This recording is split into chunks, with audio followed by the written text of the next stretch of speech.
This is Hannibal here from the Hannibal TV.com with a 3:37 a.m. daily wrestling news update for you. Just got back from a midnight run. There was a little bit of snow flurries out there tonight. Had a good training session earlier today too. So I'll jump into the news. Smackdown was up to a 0.6 rating on Friday. The previous week only did a 0.25. So they made it back up to 0.6.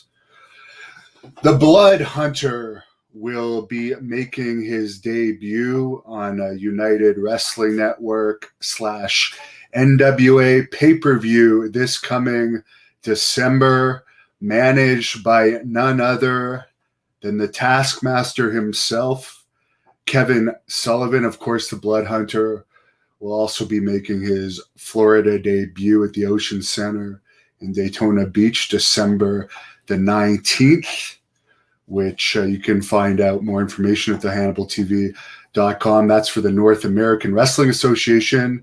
Davey Boy Smith Jr., Gangrel, and many more stars are going to be on that card. Anderson. Oh, by the way, one last thing about the Blood Hunter. Check out the Forest of Fear Great North Wrestling first match that was released on Halloween. Blood Hunter versus two opponents, but it is not for the faint of heart. Anderson Silva had his final match in UFC on the weekend. It was a loss versus Uriah Hall, 4th round TKO. He fought 25 times in the UFC starting in 2008 and is 45 years old now. There is some confusion on whether it's actually going to be his final fight or not. He was a little bit non-committed at the end of the fight. We've seen time and time again with these MMA retirements that they come out of retirement. I mean, Henry Cejudo said he retired earlier this year. Now he's saying he'd come back for the right money. Conor McGregor said he retired this year. Now he's fighting in January against Poirier, I think. George St. Pierre said he was retired, but then there was talk that he would be willing to come out of retirement against Khabib, which now Khabib says he's retired. So it is a little confusion. Apparently AEW Full Gear tickets went on sale. It's their next pay-per-view. There was only around somewhere in the 900 tickets available, and it was expected to sell out right away, but it did not sell out. They've been having a hard time moving tickets in AEW, but of course it is the pandemic for sure.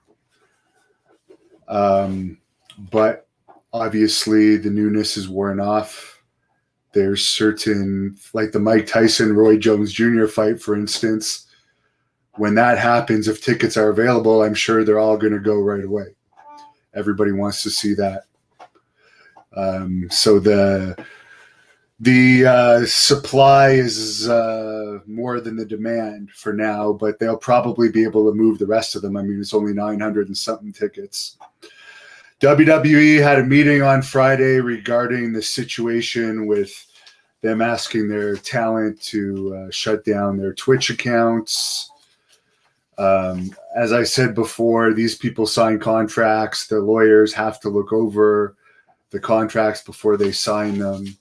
Whenever they sign their new agreements, I guess they can negotiate around the Twitch deals or go somewhere else. AEW or United Wrestling Network, where Eric Rowan is now, with Davey Boy Smith Jr. is also in United Wrestling Network. Damian Sandow, who I interviewed on Friday. I suggest you guys check it out. And by the way, I seem to be having more haters than ever lately, which I don't mind. And the reason for that is I'm kicking some ass in YouTube views. I had over 6 million YouTube views for the month of October. Compare that to Ring of Honor that only had about 3 million. Others are New Japan Pro Wrestling, had about 3.6 million. MLW, 243 $1,000. Chris Van Vliet, $1.5 million. Ryback, $1.8 million. NWA didn't have a great number, but as I said, I want the NWA to do better. I'm glad that they're giving me wrestlers to interview and push, and they're affiliated with the United Wrestling Network now.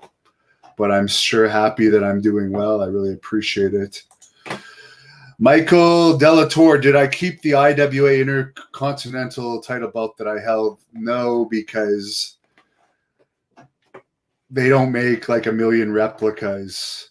I should have just let. There was 2 times I held the WWC Tag Team Championships. Both times I gave them up and was professional because I wasn't getting paid. They were paying me half my money, and then saying they'd catch up, and then they were never catching up. It was a nightmare dealing with Carlos Colon. He ended up, by the time I finally left, he owed me around $4,000 or $5,000. But I regret not keeping the WWC tag team titles, but I wanted to not burn a bridge at that time because Carlos was still helping WWE promote in Puerto Rico. I don't know if he still does or not, but I wanted to be in WWE still in those days, so I didn't want to burn a bridge. But looking back, I regret not keeping the WWC tag team titles. Zach says people retire till they look at themselves in the mirror, wonder if they can get one more win before they're too old to do it. That and the money. It's all about the money. If you're given an offer, you can't refuse. That makes a big difference. Or if you're a young guy and you retire young, you get used to spending the big money. After a few years, those big flight paychecks and big sponsorships don't come anymore. So they change their mind. CD guy says this must be a video on demand. I have no idea what you're talking about. If you're talking about the NWA United Wrestling Network pay-per-views, they are on Fight TV. The affiliate link is in the description if you want to help me out by using my affiliate link, or you can go to thehannibaltv.com, click on my NWA affiliate link to order the pay-per-views, and you'd be helping me out. I know they got Davey Boy Smith Jr. against Mike Bennett this week. There was a new women's champion last week. There's some interesting stuff going on in the wrestling world, and I am happy that they seem to be more old school than some of the other companies that are out there these days. So thank you for all the support. Thank you for helping me reach over 6 million views for the month of October. I really appreciate all the great fan support I have on this channel. And don't forget, I am on Twitter at Devon Hannibal. If you DM me, I'll follow you back. Instagram at the Hannibal TV, and we also have another Twitter, the company Twitter at the Hannibal TV. Facebook, we're also at the Hannibal TV. So follow us. And it's been a rough few weeks for me because I'll be honest with you guys. My grandmother is about to pass away, and she's the closest person in the world to me. She always has been. And now she can't swallow. So she can't take her medication, and she can't eat.